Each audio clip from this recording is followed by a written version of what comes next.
Oke, bismillah. Assalamualaikum warahmatullahi wabarakatuh. Bismillahirrahmanirrahim. Alhamdulillahirabbil alamin. Wa bihi nasta'inu ala umuri dunya waddin. Allahumma sholli wa sallim wa barik ala habibina wa syafi'ina sayyidina wa maulana Muhammadin wa ala alihi wa ashabihi wa man tabi'ahum bi ihsanin ila yaumiddin. Bismillah, mari kita lanjutkan ngaji filsafat kita. Malam hari ini kita sampai pada sesi terakhir untuk tema kepemimpinan atau nasihat-nasihat untuk para pemimpin. Kalau mengikuti asumsi saya minggu-minggu awal, meskipun istilahnya untuk para pemimpin, ya sebenarnya nasihat-nasihat ini untuk kita semua. Karena ya tidak ada orang yang tidak berstatus pemimpin. Setiap orang adalah pemimpin. Kullukum ra'in. Oke, malam hari ini kita akan bertemu beliau Kanjeng Gusti Pangeran Adipati Arya Mangkunegara kaping sekawan, untuk membantu kita memahami tuntunan-tuntunan bagi para pemimpin dalam tradisi Jawa. Bagi teman-teman yang aktif mengikuti ngaji, pastinya tidak asing lagi dengan beliau. Dulu juga pernah kita angkat beliau ini, kita bahas dari aspek moralnya, khususnya dalam serat Wedotomo. Malam ini kita angkat lagi banyak dari serat itu, plus satu tulisan beliau yaitu serat Tripomo. Cuma kita ambil bagian yang membahas tentang kepemimpinan. Jadi Kanjeng Gusti Pangeran Adipati Arya Mangkunegara ini ya sesuai nama beliau berasal dari Mangkunegaran. Jadi Mangkunegaran ini satu wilayah politik yang terbentuk berdasarkan Perjanjian Solo Tigo. Perjanjian Solo Tigo itu perjanjian yang ditandatangani di Solo Tigo setelah terjadinya perlawanan dari Raden Mas Said terhadap Kasunanan, terhadap Sunan Pakubuwono III, Kasunanan Surakarta, yang sebelumnya juga sebenarnya sudah pecah karena perjanjian Giyanti. Kasunanan sama Kasultanan. Kasunanan kita kenalnya sekarang di Solo, kalau Kasultanan di Jogja. Itu pun nanti pecah lagi, yang Kasunanan ada Mangkunegaran, yang Kasultanan di Jogja nanti ada Pakualaman. Oke, jadi setelah perjanjian Solo Tigo, nanti Raden Mas Said diberi hak yang dikenal dengan wilayah Mangkunegaran. Wilayah Mangkunegaran itu wilayah timur dan selatan, beberapa wilayah selatan. Jadi beberapa bagian kota Surakarta, kemudian Karanganyar, kemudian Wonogiri, Ngawen, Semin, Gunung Kidul itu dulunya masuk wilayah Mangkunegaran. Nah, kalau pemimpinnya Mangkunegaran ini tidak diberi hak untuk menyandang gelar Sunan atau Sultan, tapi gelarnya adalah Pangeran Adipati Arya. Jadi makanya tadi namanya disingkat KGPAA. KGPAA itu singkatan dari Kanjeng Gusti Pangeran Adipati Arya Mangkunegara. Oke. Malam hari ini kita ketemu beliau Mangkunegara yang keempat, yang nama aslinya adalah Raden Mas Sudiro. Beliau lahir tahun 1811, kemudian dilantik tahun 1853, dan nanti beliau meninggal tahun 1881.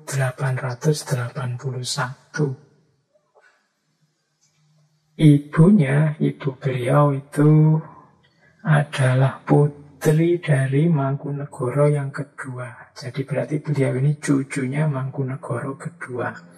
Kalau ayahnya ini menantunya Pakubuwono ketiga.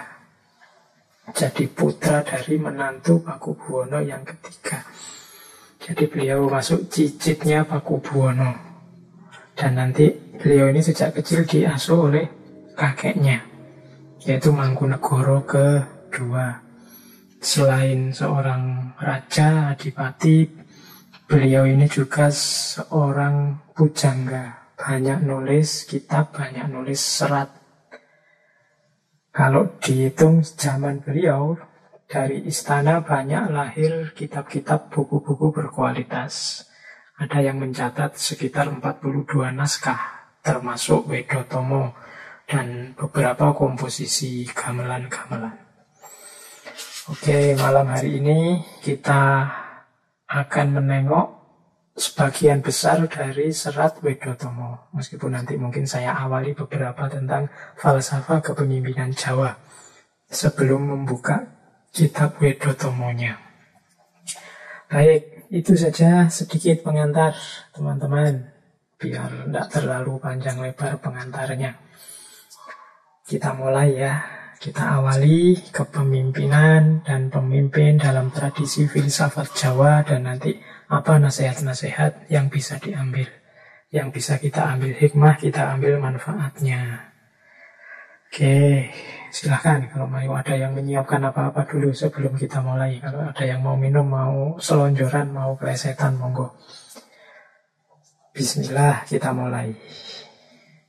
Saya awali dari kategori pemimpin Jawa. Jadi dalam tradisi Jawa ada pandangan tentang kategori-kategori pemimpin. Ada pemimpin yang nisto, ada pemimpin madya, ada pemimpin utomo. Ini dari istilahnya teman-teman mestinya sudah ngerti ya. Kalau nisto itu nanti diserap dalam bahasa Indonesia jadi nista. Ini pemimpin yang hina. Kenapa disebut nisto? Ya pemimpin yang hanya mikir dirinya sendiri, sama sekali mengabaikan tugas dan tanggung jawabnya, hanya memikirkan kepentingannya sendiri, keluarganya sendiri, atau kelompoknya sendiri. Kalau ada pemimpin yang karakternya seperti ini, dalam tradisi Jawa disebut pemimpin yang nisto, pemimpin yang hina. Nah, maka kita harus hati-hati. Tanggung jawab kepemimpinan itu kan tanggung jawab yang mulia. Tapi kalau kita menjalankannya tidak hati-hati, ya kita akan keluar dari jalur kemuliaan itu, bahkan bisa jadi jalan kehinaan. Dalam hidup ini banyak hal-hal yang baik, yang mulia, yang luhur. Tapi begitu kita menyikapinya salah, yang mulia, yang luhur itu sering malah blunder jadi jalan kehinaan kita. Termasuk kepemimpinan.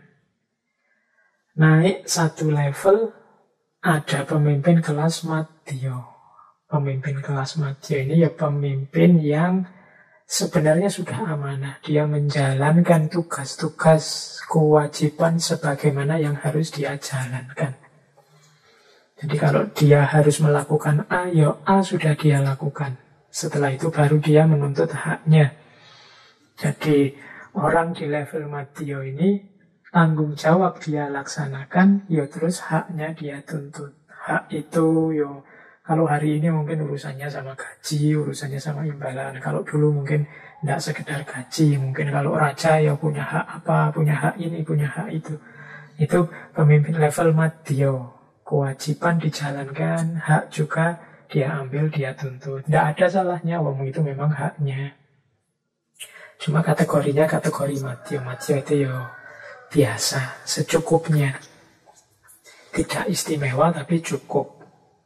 Ya nanti kalau kita pada saatnya akan milih pemimpin, semoga tidak milih pemimpin yang nisto. Tapi paling tidak kita pilih pemimpin yang madyo, yang tahu kewajibannya, tahu tanggung jawabnya, meskipun dia juga tidak lupa hak-hak yang bisa dia ambil. Nah, yang paling tinggi adalah pemimpin yang utomo, pemimpin yang utama. Pemimpin yang utama ini ya pemimpin yang menjalankan kewajiban, menjalankan apa yang harus dia jalankan, bahkan dia lebihkan. Dia rela berkorban demi kebahagiaan, demi kesejahteraan, demi keamanan, ketertiban, kemakmuran yang dia pimpin. Tidak terlalu menghitung hak-hak yang bisa dia raih. Ini namanya pemimpin utomo. Ini pemimpin unggulan, pemimpin istimewa. Kalau teman-teman melihat ada orang semacam ini, potensial jadi pemimpin yang utama, ya pilihlah. Jangan milih pemimpin yang nisto, tapi minimal pilihlah pemimpin yang madyo. Kalau bisa, pilihlah pemimpin yang utama. Ini jadi dasarnya pemimpin ini. Dilihat dari, kalau tiga ini kan kelihatan, dilihatnya dari aspek amanah tidaknya. Kalau nisto ini kurang amanah. Kalau madyo pas amanahnya. Kalau yang utama ini bahkan menambah kebaikan-kebaikan, menambah keutamaan-keutamaan, tidak sekedar yang wajib dia jalankan. Oke. Terus perlu juga menurut saya sampaikan kualifikasi-kualifikasi yang dianggap utama bagi seorang pemimpin Jawa. Dari beberapa bacaan saya simpulkan ideal yang sangat diinginkan dalam tradisi Jawa seorang pemimpin itu adalah stabilitas moralnya yang pertama. Jadi stabilitas moral itu dia, kalau bahasa agama, akhlaknya harus tegak dulu. Ini kalau saya simpulkan dari banyak sumber. Di catatan saya ada beberapa istilah yang sering sekali muncul sehubungan dengan moralitas seorang pemimpin ini. Di catatan saya ada 5. Yang pertama, ojo gumunan. Yang kedua, ojo kagetan. Yang keempat, ojo dumeh. Yang ketiga, ojo dumeh. Yang keempat, prasojo. Yang kelima, manjing ajur ajer. Jadi, moralitas pemimpin yang stabil antara lain bisa dilihat dari wataknya. Pertama, ojo gumunan. Ojo gumunan itu tidak mudah gumun. Gumun itu kagum dengan sesuatu. Hidup ini sangat dinamis, kita ketemu banyak peristiwa, tapi tidak usah mudah kagum, mudah wow kalau pakai bahasamu hari ini. Ada sesuatu yang menurutmu baik sedikit, kamu kagum, wah hebat sekali, wah luar biasa sekali, wah itu namanya gumunan. Orang yang mudah gumun ini mudah tertipu biasanya. Kayak kita kalau nonton sulap itu isinya kan serba gumun, serba kagum. Waduh kok bisa ya, wah kok, itu gumun. Orang yang gumun biasanya tidak bisa berpikir jernih. Makanya tadi saya bilang kadang mudah tertipu. Para penyulap itu kan memanfaatkan kekaguman kita, kesiapan kita untuk mengagumi, sehingga dia terus bikin trik-trik. Nah dalam hidup banyak yang seperti ini. Jadi perhatian kita ditarik pada sesuatu hal, sementara di bagian yang lain kita ditipu. Maka pemimpin ojo gumunan. Setelah itu ojo kagetan. Mudah terkejut, mudah heran, mudah kaget. Nah, orang kaget itu kan orang yang menunjukkan dia tidak siap menerima kenyataan. Kaget, kok bisa ini terjadi, kok bisa itu terjadi. Banyak orang gumun, banyak orang kaget waktu ada corona. Gumun dan kaget membuat kita tidak siap menghadapi kenyataan, membuat pikiran tidak jernih. Maka yuk bareng-bareng nambah ilmu, nambah wawasan, nambah pengetahuan tentang hidup ini, biar wawasan kita luas sehingga tidak gampang gumun, tidak gampang kaget. Apapun yang terjadi kita mampu membacanya. Paling tidak kita sikapi itu, ya kalau Allah menghendaki, kalau Tuhan memutuskan, apapun bisa terjadi. Tidak harus gumun, tidak harus kaget. Kalau pemimpin gumunan, pemimpin kagetan, sehingga dia terus tidak bisa berpikir jernih, sehingga terus dia mudah ditipu, ya yang susah nantinya yang dipimpin juga. Kemudian yang ketiga, ojo dumeh. Ojo dumeh ini mudahnya diartikan jangan sombong, jangan mentang-mentang. Jangan mentang-mentang jadi pimpinan terus menindas. Jangan mentang-mentang jadi rakyat terus sakarepe dhewe ndak mau diatur. Jangan mentang-mentang, itu namanya ojo dumeh. Jangan mentang-mentang kaya terus boros. Jangan mentang-mentang pinter terus minderi yang lain. Nah itu dalam konteks ojo dumeh. Pemimpin ndak boleh gumunan, ndak boleh kagetan, dan ndak boleh sombong. Ini kunci dalam jiwa seorang pemimpin. Kalau pemimpinnya gumunan, kagetan, dan sombong, ya kepemimpinannya tidak akan bagus. Yang keempat, prasojo. Prasojo itu sederhana. Hidup tidak berlebihan, sakmatio. Sesuai kebutuhan saja, tidak bermewah-mewah, tapi juga tidak hidup secara demonstratif berkekurangan, ya tidak, biasa saja, secukupnya. Jadi itu prasojo.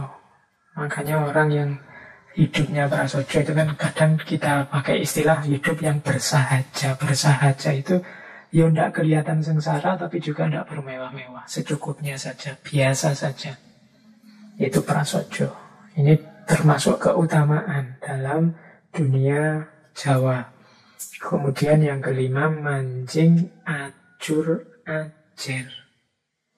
Mancing ajur ajer itu, ajur itu hancur, ajer itu cair. Maksudnya apa mancing ajur ajer itu? Seorang pemimpin dia harus bisa membaur di tengah masyarakat. Pemimpin harus bisa nyampur dengan masyarakatnya. Tidak boleh jadi elit yang menjauh dari masyarakat. Tidak boleh jadi orang istimewa yang tidak bisa disentuh. Mau ditemui saja susahnya setengah mati. Mau ngajak ngobrol, yang ngajak ngobrol takut dimarahi, takut dihukum. Mau mendekat saja diusir. Dan berarti tidak mancing ajur ajer. Menempatkan diri secara berjarak dari masyarakatnya. Seorang pemimpin diharapkan bisa menyatu dengan masyarakat. Makanya dalam tradisi Jawa ada istilah manunggaling kawula Gusti. Dari sisi budaya, politik, pemerintahan, manunggaling kawula Gusti itu bermakna ketika kehendak rakyat nyambung sama kehendak pemimpinnya, atau ketika seorang pemimpin membaur bersama masyarakatnya. Nah, membaur itu istilahnya mancing ajur ajer. Oke. Jadi ojo gumunan, ojo kagetan, ojo dumeh, prasojo, manjing, ajur, ajer. Ini untuk pengantar kita memahami dunia kepemimpinan Jawa. Perhatikan juga kualifikasi pemimpin selain moralnya. Seorang pemimpin juga dituntut untuk menghidupkan rasa. Karena ciri nalar Jawa, ciri cara hidup Jawa itu ada titik tekan pada dunia batin atau dunia rasa. Saya ambil contoh teori kecil dari Ki Ageng Suryo Mentaram tentang menguasai rasa, atau kalau pakai istilah beliau, menguasai raos gesang. Raos gesang itu rasa hidup. Pemimpin harus punya ini. Selain moralitas, dia harus rasanya hidup. Rasa itu apa ya? Kalau dalam dunia ilmiah ya, kalau bahasa Indonesia rasa itu agak susah mengepaskannya, karena rasa sering dihubungkan dengan makanan. Tapi rasa, semacam intuisi, semacam nurani, itu hubungannya dengan rasa. Kalau menurut Ki Ageng Surya Mentara, meraos gesang itu paling tidak yang utama ada 4. Dia akan muncul sebagai orang yang punya rasa hidup kalau punya 4 ini. Yang pertama apa? Bisa rumangsa dan ojo rumangsa bisa. Ini teman-teman yang Jawa mesti ini sering mendengarkan istilah ini. Bisa rumangsa, ojo rumangsa bisa. Bisa merasakan dan jangan merasa bisa. Bisa merasakan itu kalau bahasa ilmiahnya mungkin empati. Bisa memposisikan diri kita di posisinya orang lain sehingga kita bisa membayangkan rasa yang dia rasakan sekarang. Seandainya dalam situasi pandemi ini aku adalah dia yang sedang terkena virus corona, mestinya aku panik luar biasa, mestinya aku gelisah, mestinya aku mungkin ada rasa takutnya menulari orang lain. Itu namanya bisa rumangsa. Jadi terus lahirnya apa? Kita sayang, kita berempati pada yang mengalami. Kita turut merasakan. Jadi bisa rumangsa. Pemimpin harus bisa begitu. Perspektifnya pemimpin harusnya perspektifnya yang dipimpin. Seandainya aku rakyat yang sekarang cari makan susah, yang di PHK, yang tokonya tutup, yang jadi korban corona dan seterusnya, pemimpin harus bisa mengempati, memposisikan dirinya di posisinya rakyat. Ini namanya bisa rumangsa. Sehingga nanti keputusan-keputusan yang diambil, kebijakan-kebijakan yang diambil, kebijakan yang empatik, berpihak pada rakyat, bukan kebijakan yang perspektifnya dirinya sendiri, visi dan keinginan-keinginan pribadinya, tapi visi dan keinginan yang dia pimpin. Itu namanya bisa rumangsa. Kebalikannya rumangsa bisa. Rumangsa bisa ini ya orangnya tidak bisa empatik. Dia merasa kebenaran itu adanya hanya dalam dirinya saja. Akhirnya merasa sombong. Menganggap orang lain semua harus ikut kebenarannya. Ini orang yang rumangsa bisa. Padahal mungkin dia tidak terlalu mampu, tapi menganggap dirinya mampu. Itu rumangsa bisa, merasa bisa. Maka pemimpin harus bisa rumangsa dan tidak rumangsa bisa. Orang yang rumangsa bisa itu adalah orang yang tidak mau belajar. Terus yang kedua, untuk menguasai raos gesang butuh angrosowani. Angrosowani itu punya rasa keberanian. Kalau dalam ilmu akhlak harus punya syaja'ah. Berani memulai, berani mengakhiri, berani belajar, berani salah, berani keliru, berani berjuang, berani. Orang hidup kalau tidak punya rasa berani, dia tidak akan bergerak. Dia akan cari sudut aman hidupnya, dia akan berlindung di balik zona nyaman kesehariannya. Ini ciri orang yang tidak angrosowani. Kalau pemimpin tidak punya keberanian, ya yang dipimpin pada akhirnya akan merosot, tidak bisa maju. Kepemimpinannya tidak membawa perubahan apa-apa. Perubahan itu kan butuh keberanian. Maka seorang pemimpin harus berani melakukan inovasi-inovasi, terobosan-terobosan. Tidak takut dengan resikonya. Kalau takut dengan resikonya, ya tidak jalan-jalan. Berarti dia tidak angrosowani, tidak berani. Kemudian seorang pemimpin juga harus angroso kleru. Berani merasa mengakui bahwa dirinya salah, kalau memang salah. Jadi manusia itu sangat wajar kalau dia punya kesalahan atau melakukan kesalahan. Justru tidak manusiawi kalau orang menganggap dirinya benar terus. Sekali-sekali orang itu ya pasti punya salah. Nah, manusia yang utama itu punya angroso kleru. Dia sadar dan mau ngaku kalau pas dia salah. Orang yang tidak punya angroso kleru, ini nanti jadi orang yang tidak bisa jadi lebih baik. Hidupnya statis.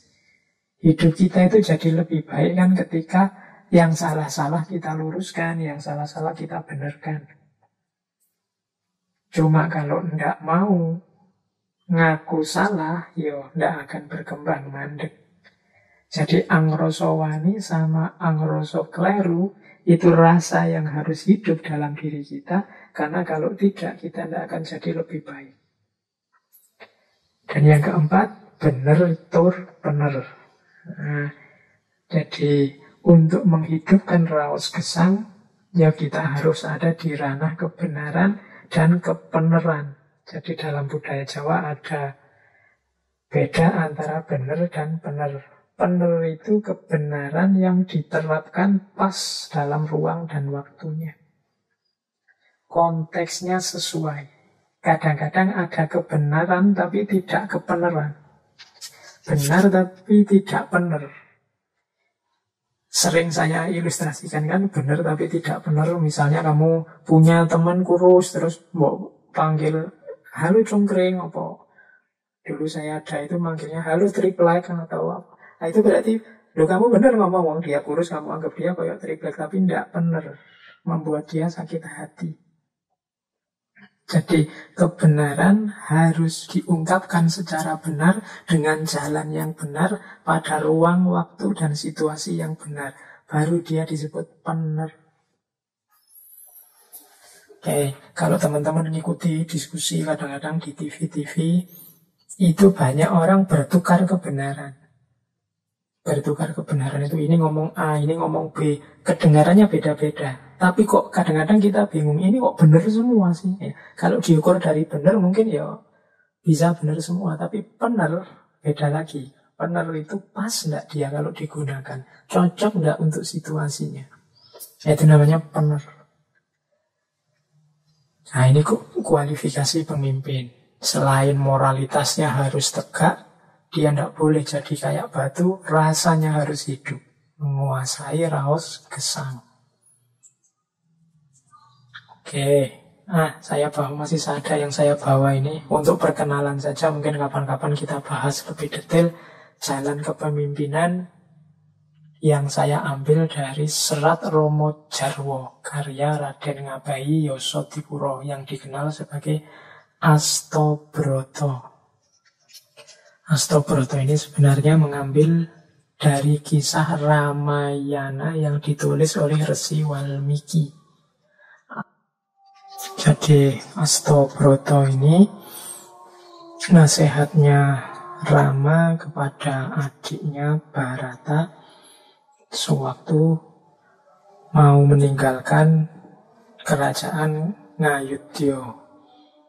Dan juga dinasihatkan kembali oleh Rama kepada adiknya Rahwana, Gunawan Wibisono, setelah tewasnya Rahwana, dan dia akan menggantikan jadi raja di Ngalengko. Nah, Astobroto ini kalau di naskah Ramayananya Walmiki itu ada 8 jalan yang disimbolkan dengan benda-benda alam seperti matahari, rembulan, dan juga dengan dewa-dewanya. Kalau dalam Serat Romo Jarwo, kalangan Raden Ngabayi Yosodipuro, Astobroto itu 8 jalan kepemimpinan dengan simbol-simbol alam. Jadi seorang pemimpin itu harus berperilaku seperti perilakunya alam semesta. Kita lihat ya, disebut asto. Asto itu 8. Ini untuk tambahan pengetahuan sebelum masuk ke Wedotomo. Ternyata kita belum masuk ke kitabnya Mangkunegoro Kaping Sekawan. Ini masih kita temui dulu Raden Ngabei Yosodipuro. Nah, pemimpin itu pertama-tama harus ambeking lintang, mengikuti jalannya bintang. Bintang itu kan simbol yang pertama, dia adalah pedoman, petunjuk. Maka pemimpin harus bisa jadi teladan bagi masyarakatnya. Jadi dia harus menjadi contoh.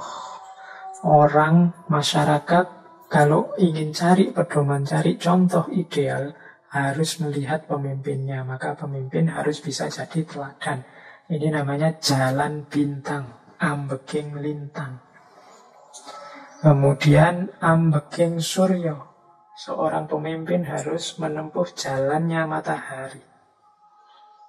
Matahari itu apa? Matahari adalah simbol keadilan dan kekuatan.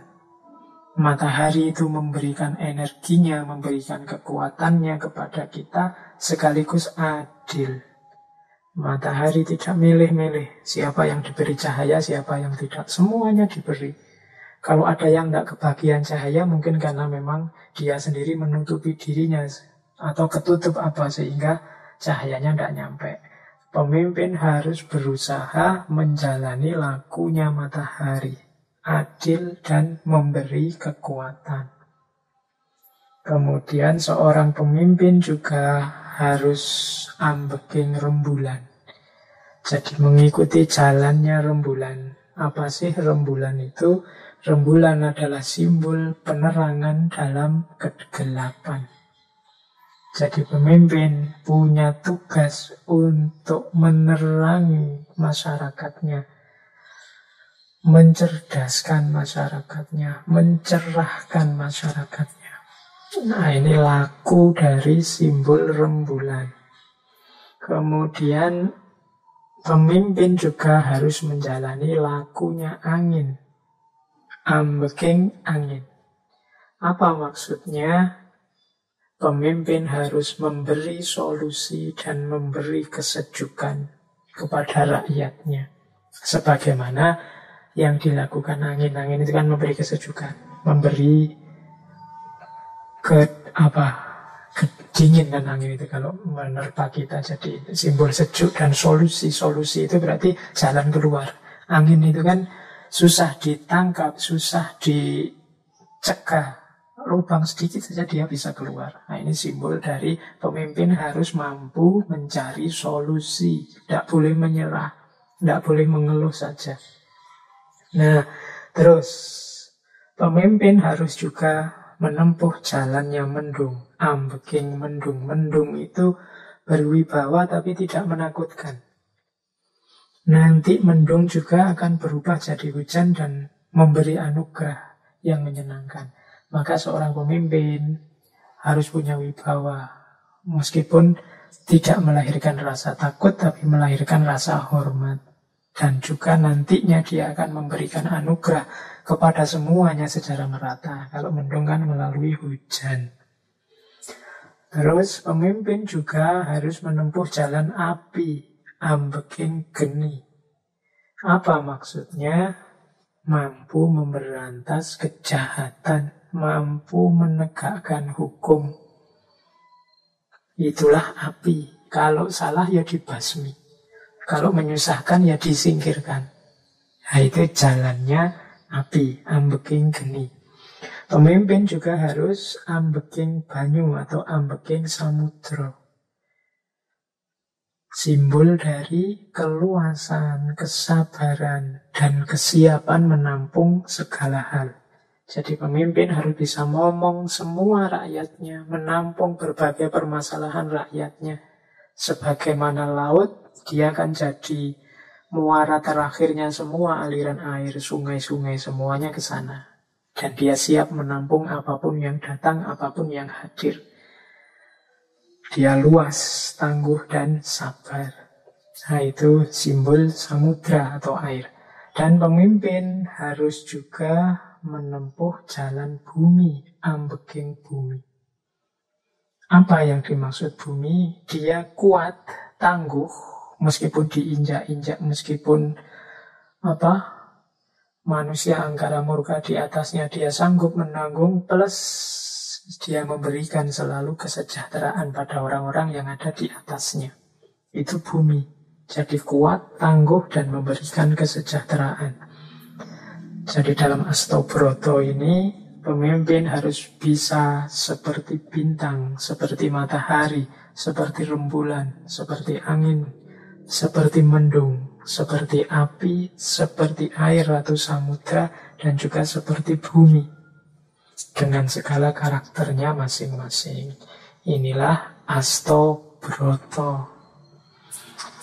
Jadi jalan kepemimpinan versi Serat Romo Jarwo. Baik, ternyata masih ada lagi saya membawa dari Ronggo Warsito, Serat Paromo Yugo. Kewajiban seorang pemimpin. Kewajiban seorang pemimpin itu ada 8 menurut Ronggo Warsito. 8 itu apa?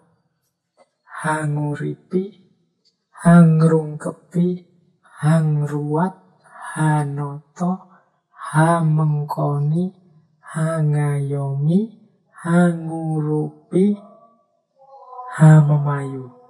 Oh, ini istilah-istilahnya khas ya dari seorang pujangga. Ini mohon maaf teman-teman yang dari luar Jawa nih, mestinya agak roaming ya. Tapi tidak apa-apa, saya jelaskan satu-satu. Yang pertama, hanguripi, dari kata dasar urip. Jadi pemimpin harus bisa mewujudkan kehidupan yang layak bagi rakyat yang dipimpin. Dia harus selalu mendorong tercapainya kehidupan yang layak. Itu namanya hanguripi. Yang kedua, hangrungkepi. Hangrungkepi itu seorang pemimpin harus berani berkorban. Tidak cari selamat sendiri, tidak cari enak sendiri. Tidak hanya menuntut haknya, bahkan dia harus berani berkorban untuk yang dia pimpin. Itu namanya hangrungkepi. Yang ketiga, seorang pemimpin harus hangruat. Hangruat itu mampu memberantas masalah, menyelesaikan konflik, menyelesaikan problem. Nah, itu namanya hangruat. Kemudian hanoto. Kalau ini mudah ya. Pemimpin harus bisa mengatur, harus bisa menata, membuat tertib. Kemudian hamengkoni, memangku, ngomong, memberi bingkai agar masyarakat yang dia pimpin rukun, bersatu. Nah, itu namanya hamengkoni. Jadi menata, memangku, hangayomi. Hangayomi ini memberi perlindungan. Kemudian hangurupi, dari kata dasar urup, nyala. Berarti apa? Pemimpin harus bisa menyalakan rakyatnya, membangkitkan semangat rakyatnya, masyarakatnya yang dia pimpin. Nah, itu namanya hangurupi. Dan yang terakhir, hamemayu. Hamemayu ini maksudnya apa? Seorang pemimpin harus bisa menjaga harmoni, menjaga ketentraman rakyatnya. Ini silahkan dicek di Serat Paromo Yugo, karya Raden Ngabei Ronggo Warsito. Dharmanya pemimpin adalah hanguripi, hangrungkepi, hangruat, hanoto, hamengkoni, hangayomi, hangurupi, hamemayu. Menghidupkan, berani berkorban, mengatasi masalah, menata, memangku, mengayomi, membangkitkan semangat, dan menjaga harmoni. Itulah ciri pemimpin yang ideal. Baik teman-teman, ini pengantarnya panjang lebar sekali. Tapi memang saya sengaja paling tidak bagi yang tertarik selanjutnya Itu kan di atas tadi saya cuplik sedikit-sedikit. Dari Ki Ageng Surya Mentaram, dari Raden Ngabei Yosodipuro, dari Ronggo Warsito. Nah, yang tertarik ya monggo digali sendiri, dicari sendiri ya yuk. Apalagi yang muda-muda.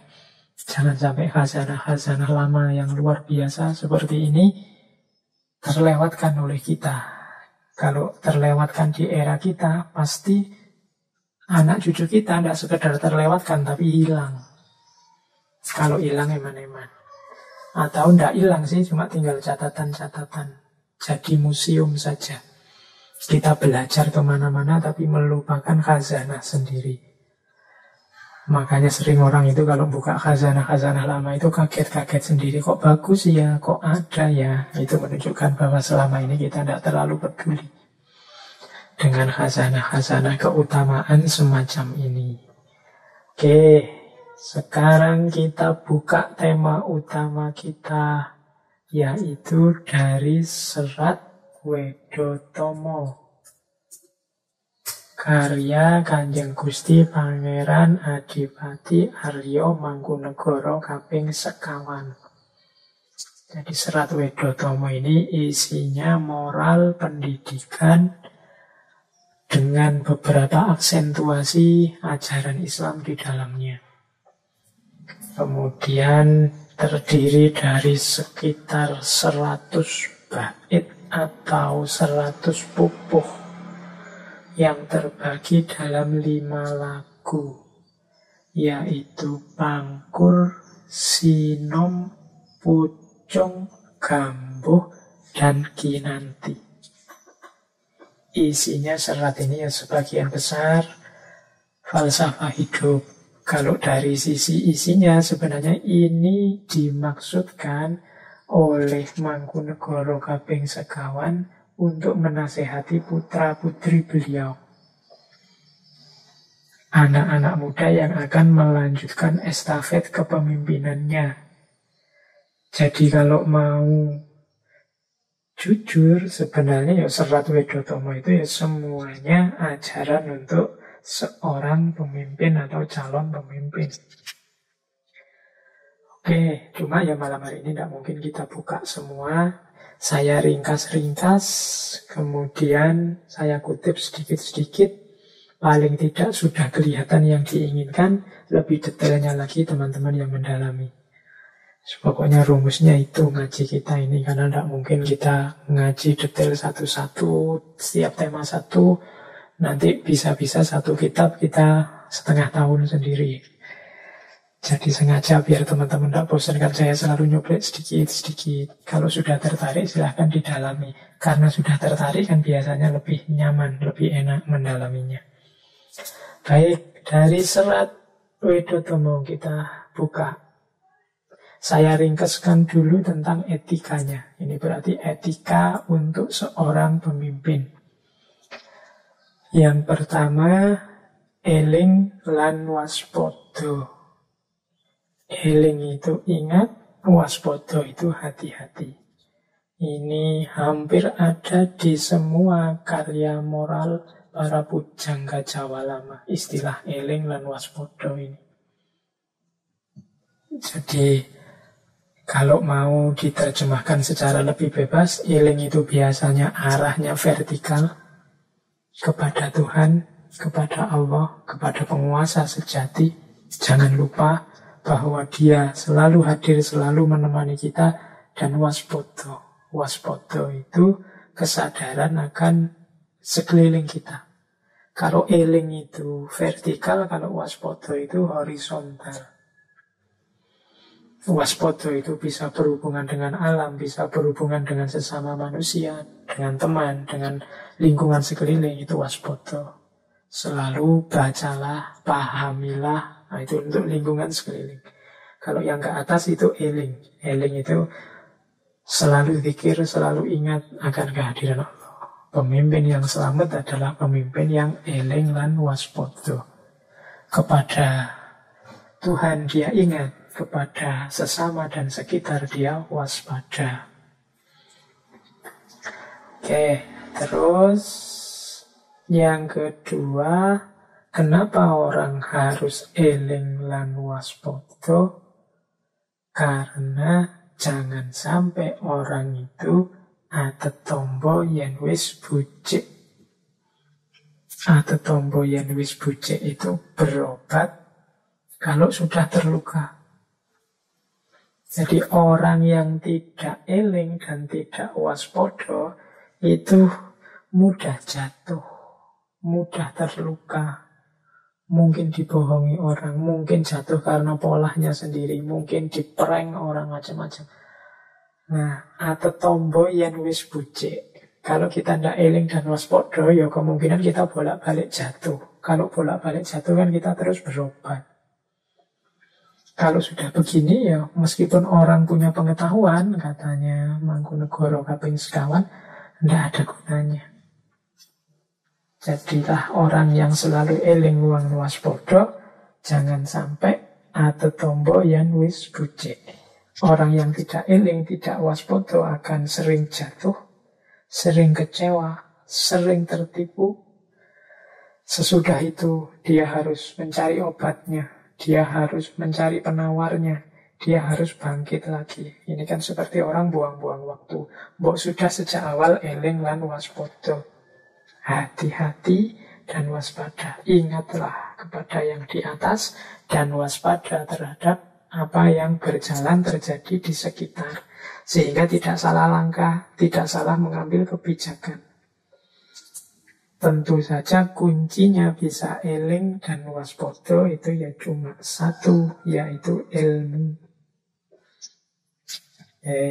Kunci pertama seorang pemimpin, eling lan waspada.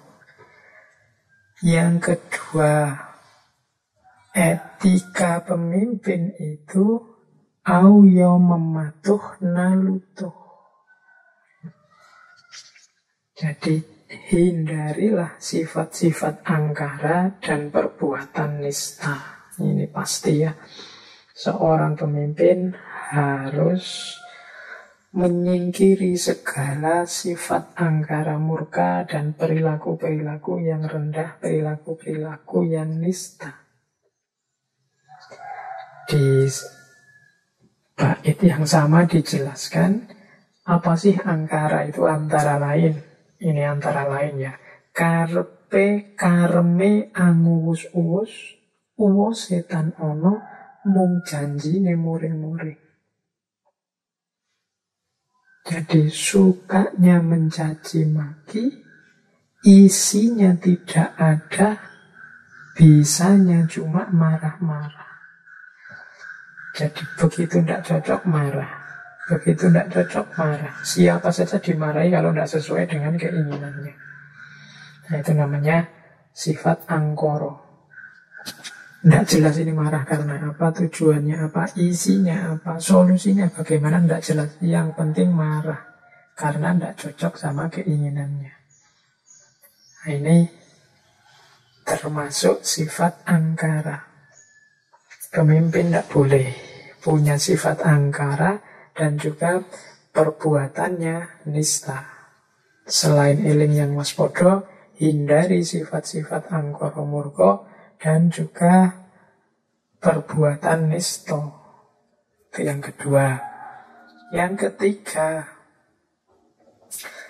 pemimpin itu jangan sampai bertindak kurang sopan santun sehingga memalukan. Atau dalam istilah di Serat Wedotomo, gonyak ganyuk ngeling semi. Tidak sopan dan memalukan. Kalau ini urusannya adab. Kemudian juga tidak boleh nggugu karepe priyangga. Semaunya sendiri, tidak bisa diatur. Nah ini juga tidak boleh. Secara adab dia tidak boleh bikin malu. Kemudian tidak boleh ingin menang sendiri. Kemudian dia juga harus mampu menempatkan diri, traping anggoniro, dan mematuhi aturan. Angger ugering keprabon. Ini seorang pemimpin secara adab harus bagus, secara hukum harus bagus, secara susila harus bagus, secara sosial juga harus bagus. Jangan gonyak-ganyok angling semi, nggugu karepe priyangga, harus bisa traping anggoniro dan angger ugering keprabon. Pemimpin jangan tidak sopan dan membuat malu. Pemimpin jangan semaunya sendiri. Pemimpin harus dapat menempatkan diri dan mematuhi aturan. Kalau pemimpinnya sendiri melanggar aturan, kalau pemimpin tidak bisa menempatkan diri, kalau pemimpin otoriter semaunya sendiri, kalau pemimpin tidak tahu sopan santun bikin malu saja, berarti dia tidak layak jadi pemimpin. Harus belajar lagi jadi pemimpin yang baik. Terus ada lagi pemimpin itu, ini kalau berhadapan dengan orang lain, secara sosial dia harus bangkit, ajur, ajer. Nah, tadi sudah dijelaskan di depan. Ajur, ajer itu mampu membaur, bisa bergaul dengan siapa saja. Tidak sekedar orang yang dia sukai saja. Tidak sekedar kelompoknya saja. Tapi dia bisa berbaur dengan siapa saja. Bangkit, ajur, ajer. Pandai bergaul dengan berbagai kalangan. Kemudian pemimpin itu mengenai dia sing liyan. Jadi selalu menyenangkan hatinya orang lain. Mampu momong. Orang momong itu kan ya kadang tidak cocok sama yang dimomong, tapi dia tetap bisa menyenangkan yang dimomong. Mengenai dia sing liyan. Meskipun mungkin pendapatnya berbeda dengan yang dia pimpin, dengan beberapa yang dia pimpin, tapi tetap dia fokus untuk menyenangkan, membahagiakan yang dia pimpin. Bahkan ada ilustrasi, den bisa mbusui ujaring jalmi. Kadang-kadang malah pura-pura bodoh. Jadi pemimpin, di antara pemimpin yang utama itu sukanya membahagiakan, menyenangkan yang dia pimpin. Sampai kadang-kadang pura-pura bodoh biar yang dia pimpin senang. Kita itu kan begitu. Kadang-kadang punya rasa hasut, punya rasa iri. Kalau sudah tidak suka orang lain, yang diinginkan itu yang kita iri itu biar jelek, terus biar rusak, biar jatuh, biar keliru. Nah, termasuk terhadap pemimpin. Nah, pemimpin ini yang punya tanggung jawab ngomong, ngerti benar ada banyak orang seperti itu yang dia pimpin. Sehingga untuk membahagiakan mereka kadang-kadang pura-pura bodoh. Pura-pura tidak ngerti. Sehingga orang-orang yang dia pimpin itu tidak merasa terlalu jauh. Tidak merasa terlalu minder. Tidak merasa terlalu rendah. Orang yang bijaksana menghadapi orang dungu dengan cara sinamun ing samudana, dengan cara yang halus tapi tetap baik. Sesadun ing adu manis. Jadi pemimpin itu membaur dengan masyarakat. Tidak sekedar membaur, tapi membahagiakan, mengenai dia sing liyan. Jangan hanya nyampur, jangan hanya belusuan, tapi hasilnya harus tetap membahagiakan, menyenangkan. Bahkan kadang-kadang harus menurunkan levelnya. Sebenarnya ngerti, kadang-kadang pura-pura tidak ngerti. Biar rakyatnya yang ngomong sendiri dan merasa mereka bisa. Kadang-kadang tahu tapi pura-pura tidak tahu. Dia menanggapi segala sesuatu dengan halus. Tidak menjatuhkan. Nah, ini pemimpin yang baik. Ini bisa jadi tips untuk teman-teman para calon pemimpin. Terus, nah, pemimpin juga jangan niru perilaku orang bodoh, perilaku orang jahat, perilaku orang jelek. Jangan ngandar-andar angen dukur kandane nora kaprah. Jangan berperilaku seperti orang yang dungu, yang bualannya tidak karuan dan tidak masuk akal. Jadi di sini ada nasihat untuk para pemimpin. Jangan ngomong besar, jangan ngomong tidak karu-karuan seperti orang dungu. Jangan banyak membual, ngomong yang jelas-jelas saja, ngomong yang masuk akal saja. Kalau memang belum paham, jangan ngomong. Kalau memang belum yakin, belum pasti, jangan dijelaskan dulu. Jangan ngandar-ngandar, angen dukur, kandane ora kaprah. Karena kadang-kadang orang ngomong itu ya termasuk pemimpin, ingin menunjukkan bahwa dia pinter, ingin menunjukkan bahwa dia hebat, ingin menunjukkan bahwa dia jago. Nah itu kalau tidak nyambung sama kenyataannya, malah menjatuhkan dirinya saja, malah membuat dia kelihatan jelek. Kalau memang belum jelas, belum tegas, belum paham, ya diam dulu. Jangan seperti orang dungu. Orang dungu itu suka sombong, anggung gumrunggung, dan ingin dipuji setiap hari, ugungan sedino-dino. Jadi cirinya, kalau ingin tahu orang dungu itu seperti apa, katanya Mangkunegara Kaping Sekawan, orang dungu itu suka sombong atau anggung gumrunggung dan ingin dipuji setiap hari, ugungan sedino-dino. Nah, ayo di antara kita, ayo introspeksi ya. Hari ini mungkin sedikit banyak di antara kita, mungkin termasuk saya, kejangkitan penyakit ini. Ingin dipuji setiap hari, menganggap dirinya penting, menganggap dirinya besar. Buktinya banyak. Kalau teman-teman habis posting apa, kan senengnya luar biasa kalau orang berlomba-lomba muji, berlomba-lomba nge-like, berlomba-lomba memberi komentar bagus, berlomba-lomba memberi jempol, berlomba-lomba nulis mantap. Itu kan kita senengnya luar biasa. Padahal mungkin orang yang nulis itu ya basa-basi.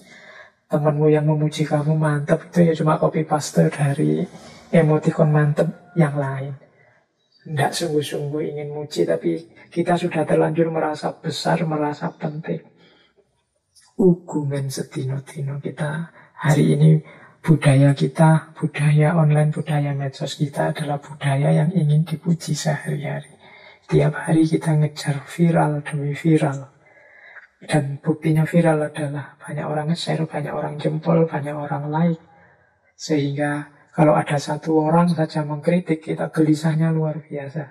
Kalau ada jempol terbalik satu, kita penasaran sekali. Salahnya di mana ini? Jeleknya apa kok ada yang jempol terbalik satu? Itu menunjukkan sebenarnya kita menganggap diri kita besar, menganggap diri kita penting. Sehingga orang harus bilang kita bagus, bilang kita baik, bilang kita penting. Begitu ada yang ngomong sebaliknya atau tidak cocok dengan keinginan kita terus gelisah luar biasa. Oke, jadi itu etika pemimpin. Nah, orang yang kurang pengetahuan tapi sombong itu bisa dilihat kalau dia bertutur kata. Katanya Mangkunegara Kaping Sekawan, orang yang pengetahuannya sedikit tapi sombong itu kalau ngomong biasanya lumuh asor kudu unggul. Ndak mau kalah, harus menang. Kemudian sumengah sesongaran. Sumengah sesongaran itu suka meremehkan orang lain. Jadi dinasehati oleh Mangkunegara Kaping Sekawan, jangan sombong, jangan sempit. Cirinya orang sombong dan sempit itu apa? Kalau ngomong ndak mau kalah, kemudian meremehkan orang lain, menganggap orang lain rendah semua, di bawah dia semua. Kemudian kalau ada yang berbeda, ya dianggap levelnya di bawah dia. Kalau ada yang kritik, cepat-cepat dia ingin balas, ingin membantah, bahkan ingin debat, ingin berbantah. Nah, ini sebenarnya menunjukkan orang yang pengetahuannya belum luas, tapi sudah merasa besar. Kadang-kadang kita kan kalau ada yang ngeritik dikit apa aja, wah, ayo kita ketemu gimana? Ayo, ya meskipun tidak selalu ngajak tawuran sih, saya jelaskan. Kalau berani datang saja, jangan online. Itu sebenarnya menunjukkan bahwa kita juga sempit pengetahuannya. Orang punya pendapat berbeda kan tidak masalah. Orang punya pandangan berbeda kan tidak masalah. Bahkan kalau orang yang pengetahuannya luas, dia tahu konteks omongan yang mengkritik dia. Oh iya, orang ini ngomongnya begitu karena dia alirannya ini, cara berpikirnya begini. Ya pantas dia komentarnya begitu. Oh iya, orang ini pakai mazhab ini loh, sehingga dia tidak cocok sama ini. Ya tidak masalah. Nah itu luas. Tapi kalau ada orang yang mengkritik kita, dan menurut kita itu kritik tidak berdasar, kritik yang picik, kritik yang sempit, dan kita melakukan hal yang sama, ngeyel, meremehkan dia, alah orang yang ngomong kayak gitu itu yang ngaji nih kurung katam. Orang yang ngomong yang kayak gitu itu orang yang tidak pernah membaca buku. Orang yang tidak pernah, itu sebenarnya kita ada di level, di frekuensi yang sama dengan dia. Kita termasuk lumuh asor kudu unggul. Kita merasa jadi orang yang harus menang, tidak boleh kalah, dan sumengah sesongaran. Menganggap orang lain itu serba rendah di bawah kita. Jadi dari serat Wedotomo tadi, kalau mau diringkas, pemimpin itu harus selalu ingat dan waspada. Ingat ke atas, waspada ke sekitar. Kemudian pemimpin itu harus menghindari semua perbuatan yang hina. Kemudian pemimpin itu harus menjaga adab dan sopan santunnya. Kemudian pemimpin itu harus membaur dengan yang dipimpin dan kehadirannya membahagiakan. Kemudian pemimpin itu tidak boleh sombong dan mentang-mentang merasa benar terus, tidak bisa disalahkan. Nah, ini etika yang bisa dimanfaatkan oleh pemimpin yang diambil dari serat Wedotomo. Oke, sekarang kita lanjutkan perilaku ideal. Contoh ideal pemimpin dari serat Wedotomo. Jadi di serat Wedotomo itu disebut seorang tokoh pemimpin yang diidolakan, yaitu Panembahan Senopati, pendiri Mataram Islam. Apa yang membuat beliau ini istimewa menurut Kanjeng Gusti Pangeran Adipati Arya Mangkunegara kaping sekawan? Ini kita lihat ya dari Sinom. Contohlah perilaku utama. Saya langsung menerjemah ke bahasa Indonesianya. Tidak saya tampilkan versi aslinya. Jadi biar teman-teman bisa langsung paham.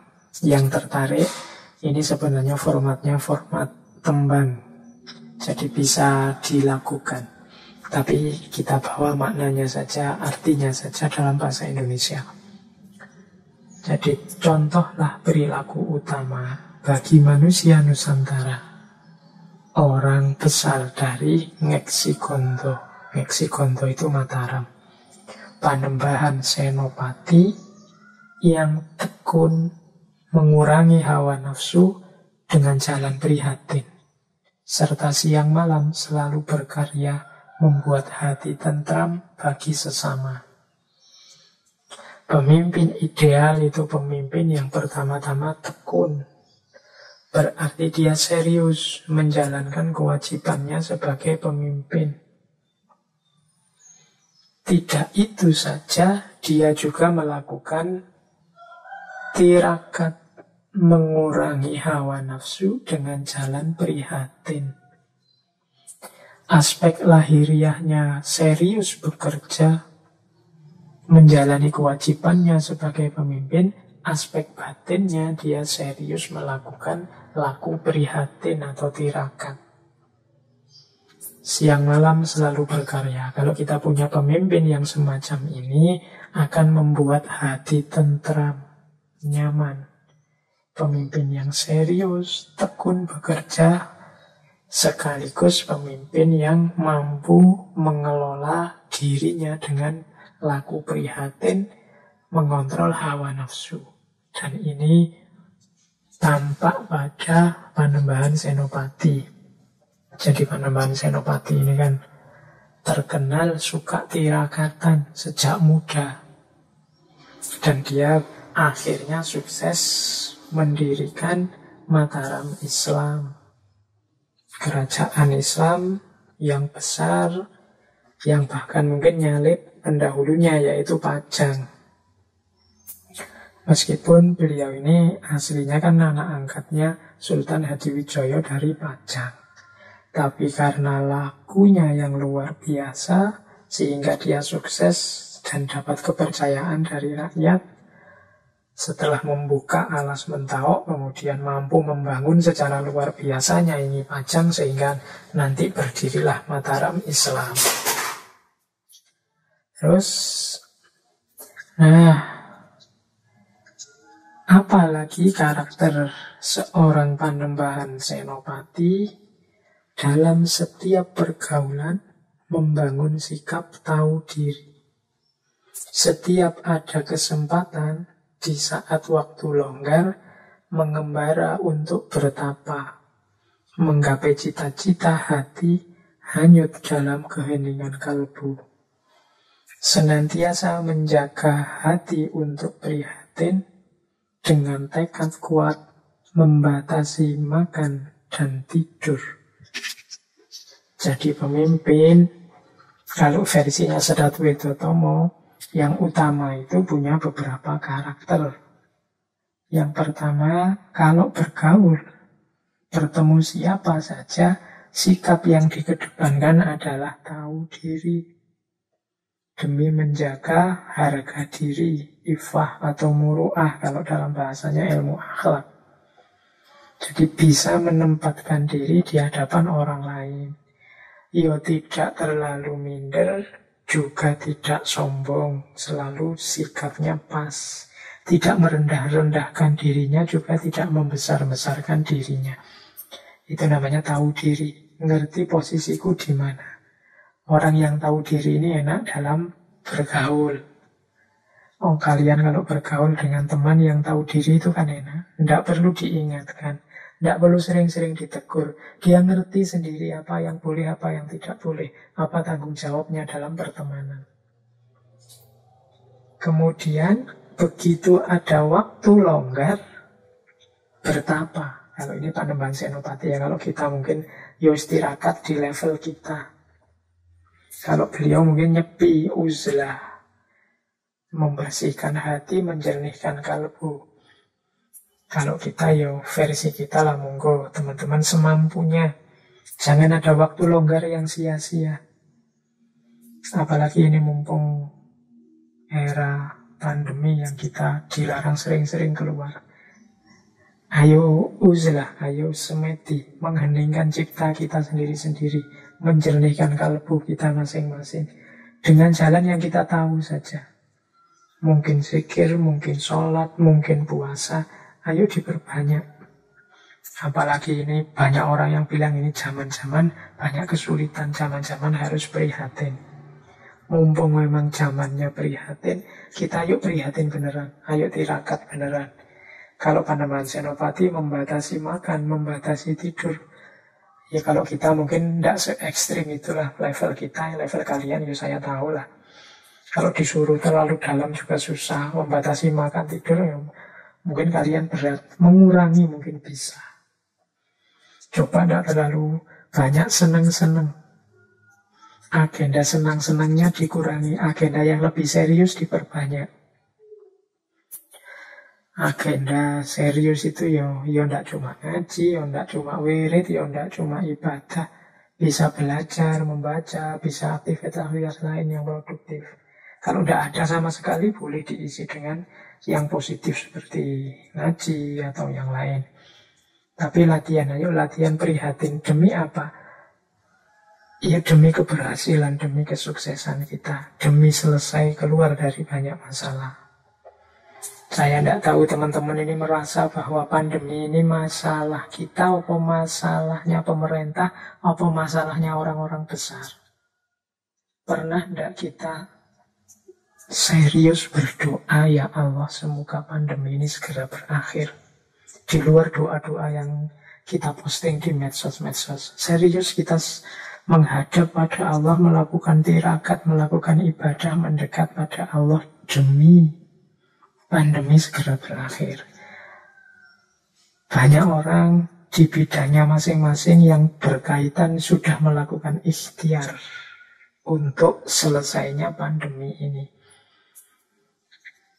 Yang jarang terlihat adalah ikhtiar rohaninya, ikhtiar spiritualnya. Kalau memang ada waktu dan teman-teman ada keinginan, ayo bareng-bareng dari rumah masing-masing kita melakukan ikhtiar rohani, ikhtiar spiritual. Agar pandemi ini cepat selesai. Ya kalau zaman dulu kan kalau ada masalah terus ada doa bersama, ada. Kalau sekarang kan yang gitu-gitu tidak boleh. Nah, kita bikin strategi yang berbeda. Yo, kita masing-masing bareng-bareng setiap malam mendekat pada Allah demi cepat selesainya pandemi ini. Ya mungkin di antara teman-teman ada, lah Pak pandemi tidak urusan saya juga. Saya juga tidak kesulitan juga, pandemi tidak pandemi, saya biasa saja. Kalau memang kalian biasa saja, pikirkanlah saudara-saudaramu, tetanggamu, orang-orang kiri kananmu yang kesulitan karena pandemi ini. Kalau tidak demi engkau yang hidupmu sudah mapan, ya demi orang lain yang kesulitan. Ikhtiar spiritual, ikhtiar rohani itu kan tidak membayar. Tidak berat, tidak butuh modal, cuma butuh keinginan. Nah, jadi kalau ikhtiar yang fisik, ikhtiar yang mengejar sunatullah, biar kita pandemi berakhir seperti pakai masker, menjaga protokol, okelah kita patuhi. Tapi mungkin saatnya sudah harus dimulai kita melakukan ikhtiar-ikhtiar rohani, ikhtiar-ikhtiar spiritual, mendekat yang sebenarnya pada Allah. Secara serius, tidak sekedar seremonial. Kalau bahasanya Panembahan Senopati tadi, melakukan uzlah, melakukan perilaku prihatin. Secara sengaja prihatin. Dalam rangka dekat ke Allah, mencari ridhonya Allah, biar dikabulkan keinginan-keinginan kita yang baik. Oke, kita lanjutkan. Tipe pemimpin ideal. Nah, saya lanjutkan dari bait yang paling terkenal dan paling sering dikutip dari Serat Wedotomo, yaitu tentang ilmu. Pemimpin adalah orang yang paling butuh wawasan keilmuan yang luas dan dalam. Ini ada bedanya antara luas dan dalam. Ini kita lihat dari bait Pucung. Dalam Pucung disebutkan ilmu itu dapat kita peroleh melalui laku. Dimulai dengan kas. Maksudnya kas adalah memberi kekuatan, kekokohan, serta harus teguh dalam melawan angkara murka. Jadi ilmu akan bisa hadir dalam diri kita melalui laku. Makanya tadi Panembahan Senopati itu kalau ada waktu luang menjalani laku, menjalani tirakat. Sehingga dia dapat ilmu. Kalau para sufi melakukan tazkiyatun nafas, melakukan uzlah, menetapi qanaah, dari satu makom ke makom yang lain demi ma'rifat. Jadi ilmu bisa diperoleh melalui laku. Meskipun ada juga yang menerjemahkan ilmu itu jangan cuma teori tapi juga diterapkan. Karena ada yang menerjemah begitu, tapi mungkin dari redaksi kalimatnya sebenarnya maksudnya adalah ilmu itu kita peroleh kalau diiringi dengan laku. Kalau tidak ada laku, ya mungkin ilmu itu hanya berhenti di level informasi saja. Tidak mendalam, kalau bahasanya filsafat, tidak eksistensial. Dia tidak menubuh. Menubuh itu ya dia tidak menjadi penciri hidup, tidak menambah kualitas hidup. Untuk bisa ilmu itu manfaat dan maslahat, dia harus diawali dengan laku. Untuk menjalani laku harus dimulai, didasari dengan kas.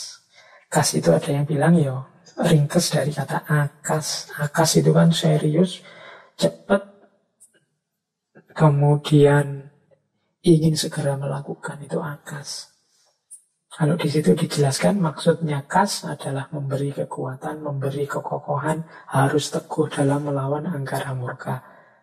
Hubungannya apa kas dengan angkara murka? Ya kalau kita menjalani laku, ya nanti berhadapan dengan banyak ujian, banyak godaan yang harus dilawan. Kita harus tetap teguh, tetap kokoh, kemudian harus berani melawan angkara murka. Jadi ilmu diperoleh melalui laku, dimulai dengan kas. Pemimpin yang baik tidak boleh berhenti mencari ilmu, tidak boleh berhenti menajamkan diri, tidak boleh berhenti menjernihkan kalbu.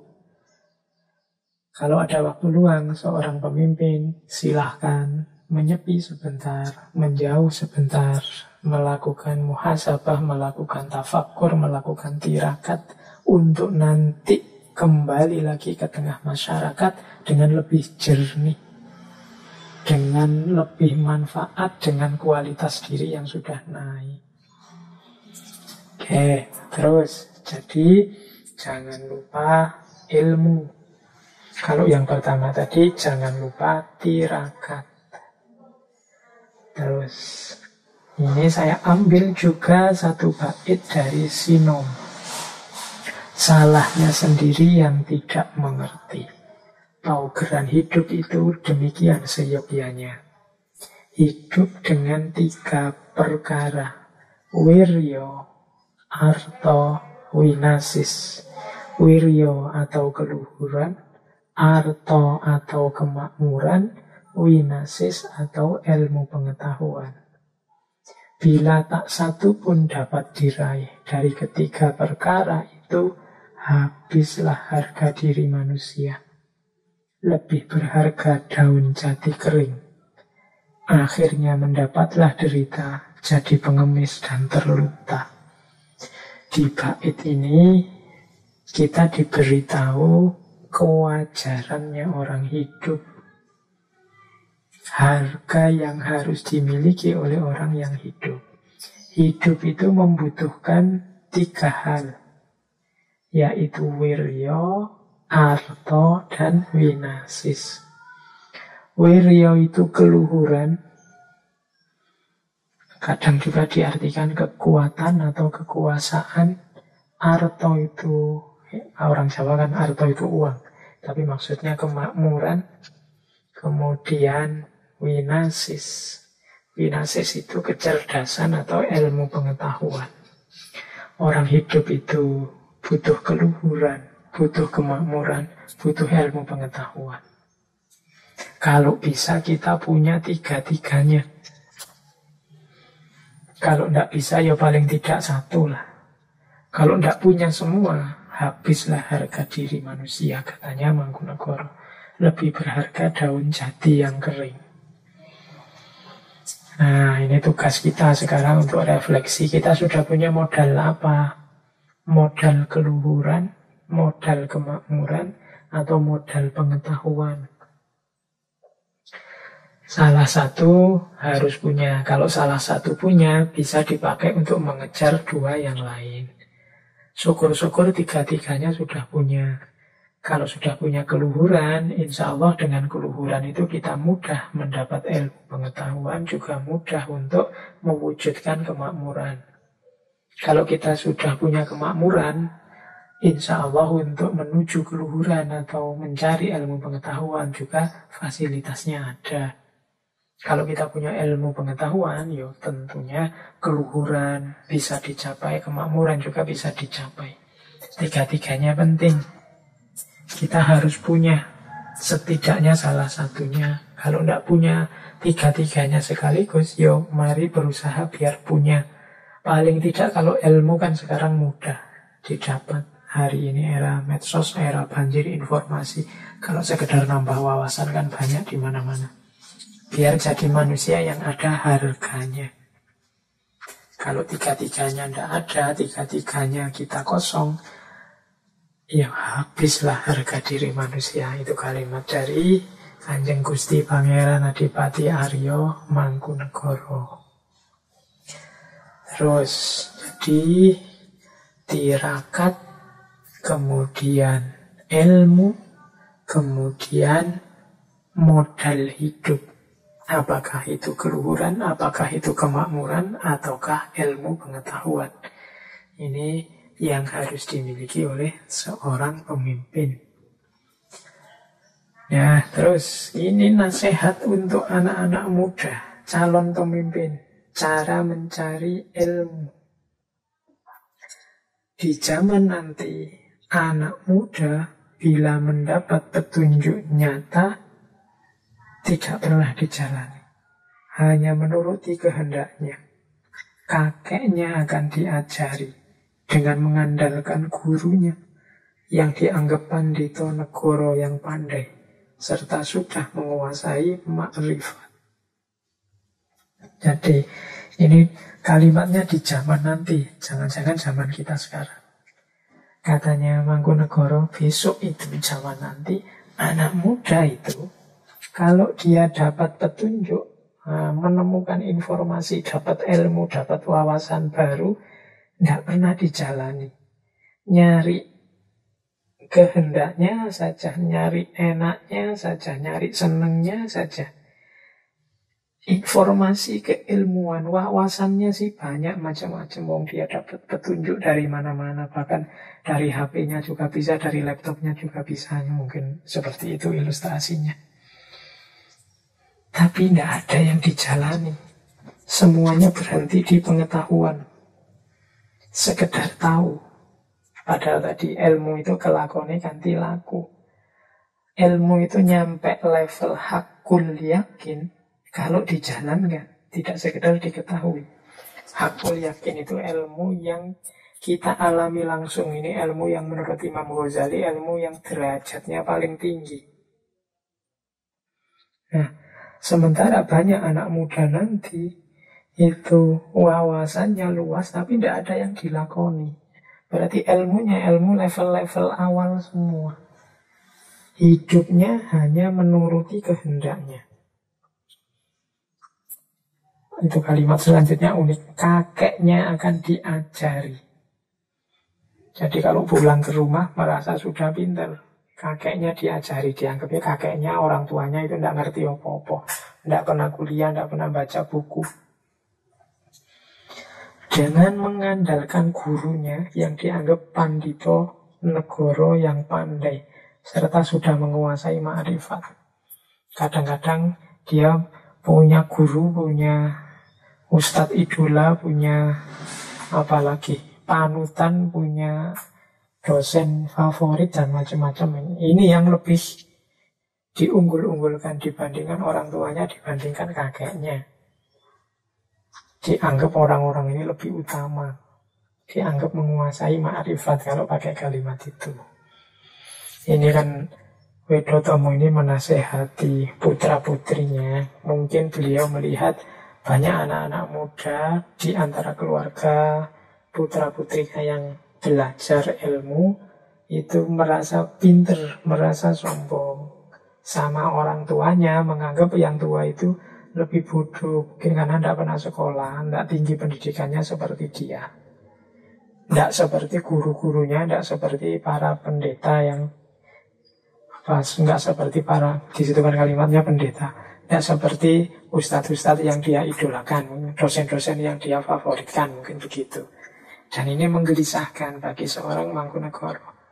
Ilmu yang hanya sifatnya informatif, tidak nyampe level hakul yakin, sementara hidupnya mengikuti keinginannya sendiri, menganggap orang-orang tua itu levelnya di bawah dia, hanya percaya pada guru atau dosennya.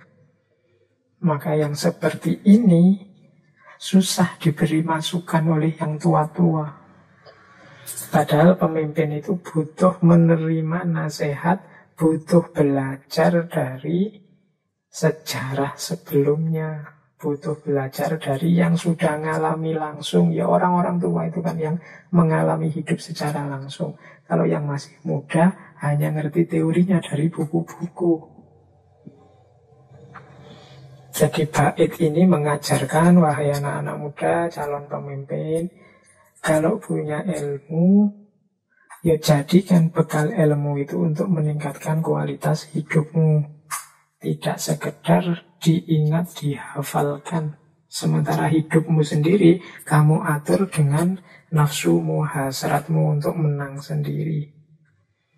Kemudian engkau juga harus mau terbuka dinasehati. Khususnya oleh orang-orang tua. Orang-orang yang sudah punya pengalaman hidup, yang ilmunya sudah nyampe derajat hakul yakin. Saya ulang lagi ya yang tentang hakul yakin itu. Ilmu itu kan levelnya 3. Ada ainul yakin, ada ilmul yakin, ada hakul yakin. Ainul yakin ini ilmu yang masih butuh, masih berjarak gitu aja. Kenapa? Karena dia hanya diberitahu, dapat informasi dari yang lain. Namanya ainul yakin. Kemudian naik satu level, ini ilmul yakin. Kalau ini tidak sekedar diberitahu, tapi dia juga sudah belajar, sudah mendalami, mencari dasarnya sendiri. Terus mantap, namanya ilmul yakin. Yang paling tinggi hakul yakin. Hakul yakin ini yang sudah mengalami langsung. Jadi misalnya begini, kalian yang belum haji misalnya diberitahu oleh gurumu bahwa di Mekah sana ada namanya Ka'bah. Dan kalian percaya, karena yang memberitahu ustadzmu. Ilmumu, pengetahuanmu ini namanya ainul yakin. Nanti naik satu level, ilmu yakin. Ilmu yakin ini kamu mungkin mencari gambarnya, mencari petanya, kemudian melihat, mengkomparasi cerita orang-orang yang pernah ke sana dan lain sebagainya. Itu sehingga kamu yakin benar bahwa di sana memang ada Ka'bah. Hakul yakin itu kamu datang sendiri ke Mekah, masuk Masjidil Haram, kemudian ikut tawaf di sekeliling Ka'bah. Itu pengetahuanmu tentang Ka'bah sudah hakul yakin. Ilmu itu nanti seperti ini makomnya. Yang paling tinggi ya yang hakul yakin ini. Oke, jadi para pemuda ikuti orang-orang yang banyak pengalaman, orang-orang tua. Terus ya, nasihat selanjutnya saya ambilkan dari Pucung. Ini kelanjutan yang tadi, para calon pemimpin, anak-anak muda, belum cakap ilmu, buru-buru ingin dianggap pandai, tercemar nafsu, selalu merasa kurang dan tertutup oleh pamrih. Sulit untuk manunggal pada yang maha kuasa. Jadi ini melanjutkan tadi orang-orang, anak-anak muda, para calon pemimpin yang ilmunya belum tuntas, baru belajar sedikit-sedikit, luas juga belum, mendalam sampai hakul yakin juga belum. Tapi mungkin karena tuntutan situasi, cepat-cepat ingin tampil, cepat-cepat ingin terkenal, cepat-cepat ingin dianggap pandai. Akhirnya dia pamer ilmunya. Akhirnya dia tercemar oleh nafsu, tidak pernah bersyukur, selalu merasa kurang, tertutup oleh pamrih. Nah, ini kondisi batinnya 3 itu. Karena ilmunya belum cukup, ingin dianggap pandai. Ini kan berarti egonya, nafsunya yang menang, pamrihnya yang menang. Orang yang seperti ini sulit untuk menunggal pada yang maha kuasa.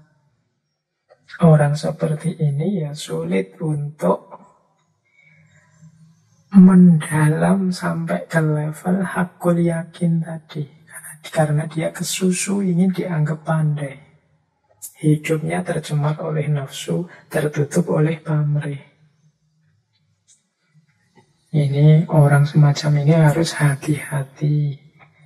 Karena ya tadi, kalau ilmumu belum cukup, tiba-tiba kesusu kamu ingin terkenal, ingin tampil, kemungkinan kelirunya besar. Iya, kalau kamu sesat sendiri, kalau menyesatkan orang lain gimana? Kan lebih bahaya lagi. Apalagi nanti kalau statusmu sebagai seorang pemimpin. Kalau memang belum yakin, benar belum tahu, benar belum mantap, benar pengetahuanmu, tidak harus kalian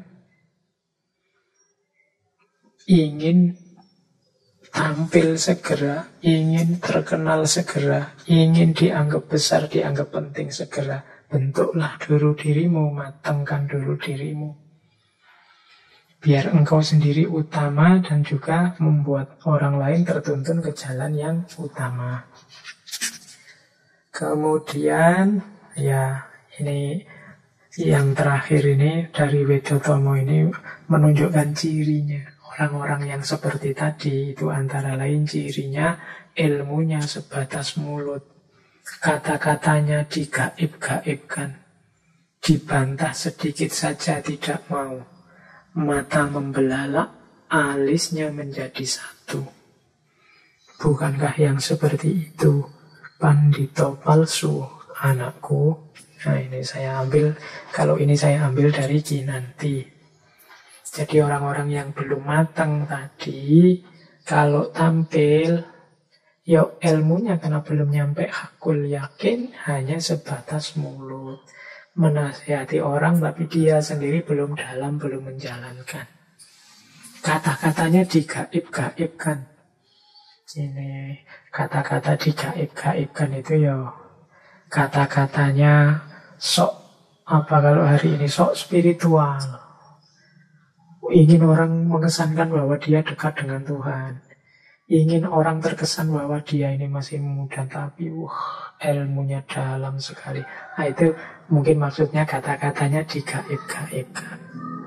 Jadi acting seolah-olah dia wali. Itu kata-katanya digaib-gaibkan. Semoga tidak ada ya di antara kita yang seperti itu. Dibantah sedikit saja tidak mau. Mata membelalak, alisnya menjadi satu. Pokoknya dia merasa sudah besar, sudah penting, sudah tinggi, selalu benar. Nah, ini sindirannya beliau. Bukankah yang seperti itu pandito palsu, anakku? Nah, ini kan orang cuma acting saja jadi orang pintar. Sebenarnya dia belum pintar. Acting saja jadi wali. Dia belum menjalani apa-apa. Dibantah sedikit, tidak mau. Nah, jadi ini nasihat bagian terakhir ini, nasihat untuk kalau para pemimpin ingin memperdalam ilmu, ya harus tuntas. Jangan setengah-setengah, maka manfaatkan waktu luang seperti Panembahan Senopati tadi untuk nyepi, tafakur, nambah wawasan, nambah ilmu, memperdalam pengetahuan. Dan jangan kesusu buru-buru untuk tampil ingin dianggap pandai. Kesusu ingin berfatwa, kesusu ingin punya jamaah banyak, populer, diikuti orang. Karena itu nanti akan jadi blunder. Oke, jadi itu beberapa petunjuk, tuntunan untuk para pemimpin kalau melalui serat Wedotomo. Nah, terakhir saya ingin sedikit menengok satu naskah juga dari Kanjeng Gusti Pangeran Adipati Arya Mangkunegara kaping sekawan, yaitu Serat Kripomo. Serat Kripomo ini menceritakan tentang 3 orang kesatria, 3 orang pemimpin teladan yang kalau mau ditelusuri sebenarnya yang disebut ideal dan teladan itu bukan berarti tidak punya kelemahan, tapi dia punya keutamaan sikap sebagai seorang pemimpin yang bisa ditiru. Serat ini sering dikutip ketika menceritakan tentang kesetiaan kepada tanah air, ketika menceritakan tentang kepatuhan kepada pemimpin, menceritakan tentang keteguhan pada janji dan yang lain sejenisnya. Jadi Mangkunegara kaping sekawan dalam Tripomo mengambil contoh teladan 3 orang kesatria. Yang pertama adalah Patih Suwondo. Ini patihnya Arjuna Sosrobahu, yang nama aslinya waktu muda adalah Bambang Sumantri. Yang kedua Kumbakarna, adiknya Rahwana, adiknya Dasamuka. Dan yang ketiga Adipati Karna, atau kadang disebut juga Adipati Karna Basuseno. Ini 3 orang tokoh dari Serat Tripomo, kesatria teladan dalam kepemimpinan maupun dalam kepatuhan, kesetiaan, cinta tanah air. Yang pertama Bambang Sumantri atau Patih Suwondo. Patih Suwondo ini putra seorang resi dari pertapaan Ardi Sekar yang namanya Resi Suwandagni. Nama kecilnya Patih Suwondo ini Bambang Sumantri. Bambang Sumantri ini digambarkan ganteng, gagah, dan dia punya seorang adik yang kebalikannya. Adiknya namanya Sukrosono. Sukrosono ini wajahnya raksasa. Jadi meskipun bentuknya digambarkan cebol, jadi raksasa cebol, sementara kakaknya Bambang Sumantri ini gagah. Nah, karena putranya resi, dua-duanya sama-sama sakti, tapi Sukrosono yang berwajah raksasa ini jauh lebih sakti daripada Bambang Sumantri. Nanti Bambang Sumantri ini mengabdi pada Prabu Arjuna Sosrobahu, raja yang juga sakti. Waktu melamar jadi prajurit di kerajaannya Prabu Arjuna Sosrobahu ini, adiknya yang raksasa ini ditinggal. Nah, oleh Prabu Arjuna Sosrobahu, Bambang Sumantri diuji, diberi tugas untuk melamarkan seorang putri. Jadi zaman itu kan biasa kalau ada anaknya raja mau nikah, ada sayembara melamar. Yang melamar terus saling bertarung, siapa yang menang dia yang dapat putri. Nah, Bambang Sumantri dikasih tugas itu. Nama putrinya Dewi Citrawati. Nah, akhirnya ya karena sakti, Bambang Sumantri ini bisa mendapatkan Dewi Citrawati, sekaligus nanti dapat selirnya sebanyak 800 orang. Ceritanya begitu. Nah, ada cerita waktu Bambang Sumantri ini dapat putri dan sekaligus selir, dia ini merasa, wah ini harusnya putri yang cantik dan selir-selir ini harusnya aku yang memperistri, aku yang dapat, aku yang berjuang.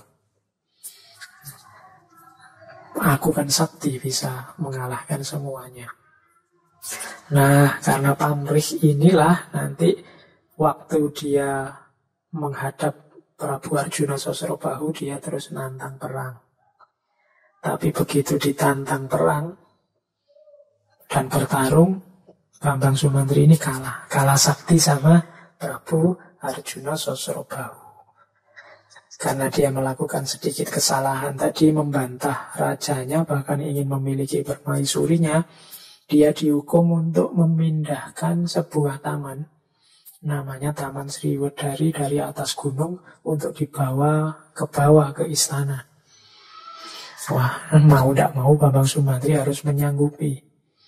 Tapi dia bingung, gimana caranya bahwa taman dari atas gunung diangkat ke kerajaan, diangkat ke keraton.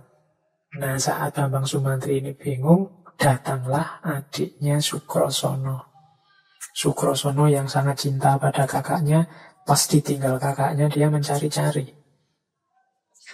Begitu ketemu kakaknya yang sedang kebingungan, akhirnya Sukrosono mau membantu karena Sukrosono ini jauh lebih sakti dari kakaknya. Asalkan dia diperbolehkan ikut Bambang Sumantri. Nah, akhirnya Bambang Sumantri mau. Sukrosono mampu menurunkan taman dari puncak gunung ke istana. Dan sebagai resikonya, Sukrosono ikut kakaknya di istana. Padahal Bambang Sumantri ini malunya luar biasa, punya adik yang raksasa. Suatu ketika banyak putri yang melihat adiknya dan mereka merasa ketakutan. Oleh Bambang Sumantri, adiknya diusir, disuruh pulang, tapi adiknya tidak mau.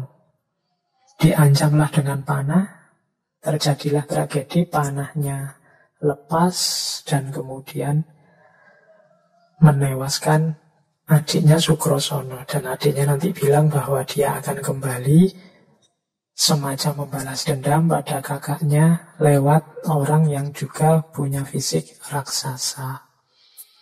Dan nanti pada akhirnya Bambang Sumantri jadi patih, namanya Patih Suwondo. Dan nanti dia akan pada saatnya bertarung dengan seorang raja dari Alengka yang teman-teman pasti sudah tahu, namanya Dasamuka.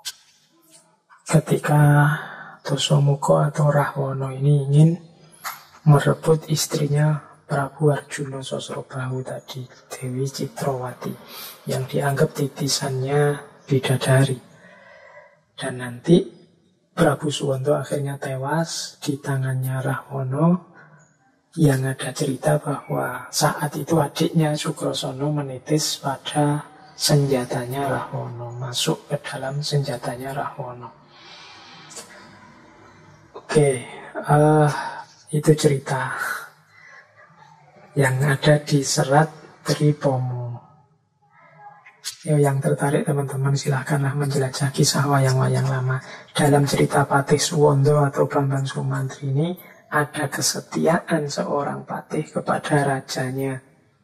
Kalau dalam serat Tripomo, cirinya Patih Suwondo itu ada 3, yaitu Guno, Koyo, dan Purun. Pemimpin yang baik, kesatria yang baik harus punya Guno, punya Koyo, punya Purun.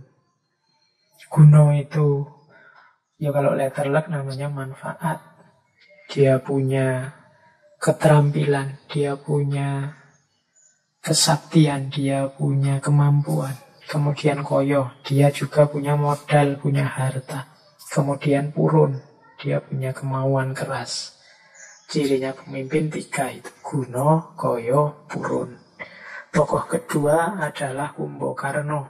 Ini kalau ini tidak saya ceritakan, teman-teman pasti sudah kenal. Adiknya Rahwana, yang sama-sama raksasa, yang sebenarnya dia tidak setuju dengan kelakuan kakaknya, sehingga memilih tidur. Topo tapi tidur, tidak peduli dengan politik, tidak peduli dengan situasi, pokoknya tidur karena kecewanya dia sama Rahwana yang menculik istrinya Rama. Nah, nanti waktu kerajaannya diserbu, meskipun dia tidak setuju dengan kakaknya, dia tetap ingin membela kerajaannya. Dia tetap cinta tanah airnya sampai kemudian tewas dalam peperangan. Nah, itu cirinya Kumbakarna, simbol dari cinta tanah air. Itu kesatria kedua dari naskah Tripomo. Kemudian kesatria ketiga Adipati Karna. Ini simbol kesetiaan, simbol keteguhan. Kesatria atau pemimpin itu yang utama punya kualifikasi, dia harus menepati janji. Meskipun janjinya pahit. Meskipun itu kadang dilihat dengan kacamata kebenaran, dia sebenarnya nabrak kebenaran. Nah, itu pengalamannya Adipati Karna. Adipati Karna ini harusnya anak sulungnya Dewi Gandari. Kok Dewi Gandari? Dewi Kunti, ibunya para Pandhawa. Harusnya dia kakaknya Pandhawa yang paling tua. Cuma karena dia sejak bayi dibuang oleh ibunya, diangkat oleh seorang kusir, dia merasa jadi anaknya kusir, meskipun darah bangsawan mengalir dalam dirinya, sehingga dia mampu belajar ilmu kesaktian, ilmu kanuragan setara dengan adik-adiknya dari Pandhawa. Tapi nanti waktu dia besar, dia ditolong oleh Duryudana dari Kurawa. Dia merasa berhutang budi dan berjanji apapun yang terjadi akan membela Duryudana, membela Kurawa. Jadi ini nanti diambil sebagai simbol kesetiaan, kepatuhan pada janji. Pemimpin itu tidak boleh mencela-mencele. Kalau sudah janji, ya harus ditepati. Nah, itu disimbolkan dengan kisahnya Adipati Karna. Sampai dia nanti tewas di tangan adiknya sendiri, Arjuna. Jadi 3 kesatria ini sebenarnya ceritanya agak sad ending. Baik itu Bambang Sumantri, Kumbakarna, Adipati Karna. Bambang Sumantri yang tidak sengaja membunuh adiknya dan dia nanti dibunuh oleh Rahwana. Kumbakarna yang terpaksa harus tidur tapi kemudian membela tanah air meskipun tahu resikonya harus tewas. Dan Adipati Karna yang harus menepati janji untuk setia pada Kurawa dan melawan saudara-saudaranya sendiri. Inilah jalan pemimpin yang memang pahit. Banyak hal-hal yang tidak selurus, tidak semulus yang kita inginkan. Hidup ini tidak selalu seperti yang kita bayangkan. Kesulitan-kesulitan, kemudian jalan ceritanya tidak selalu pas seperti bayangan.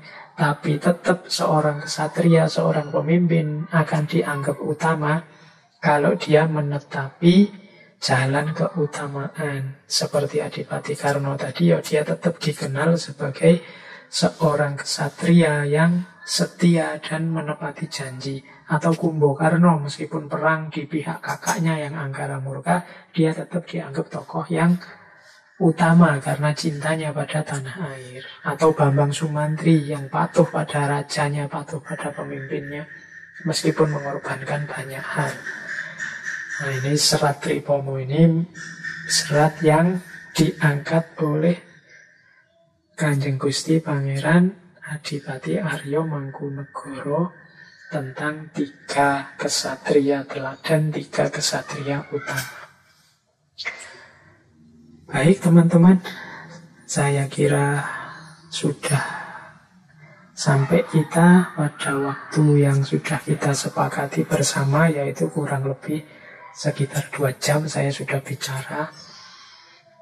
Saatnya kita akhiri sesi kepemimpinan. Ada banyak nasihat, ada banyak keutamaan kita dapat dari sesi bulan ini.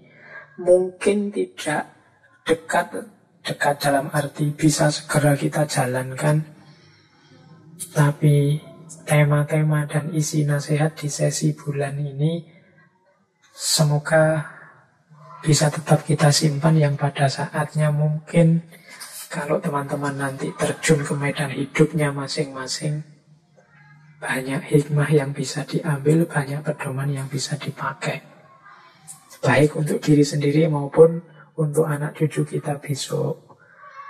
Seperti saya bilang tadi, biar mereka juga tahu bahwa ada banyak sekali khazanah-khazanah keutamaan, biar mereka masih bisa hidup sebagai manusia yang manusiawi sekaligus ilahi.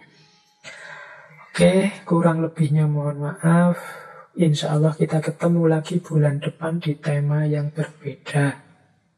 Wallahul muwafiq, wallahu a'lam bishawab. Wassalamualaikum warahmatullahi wabarakatuh.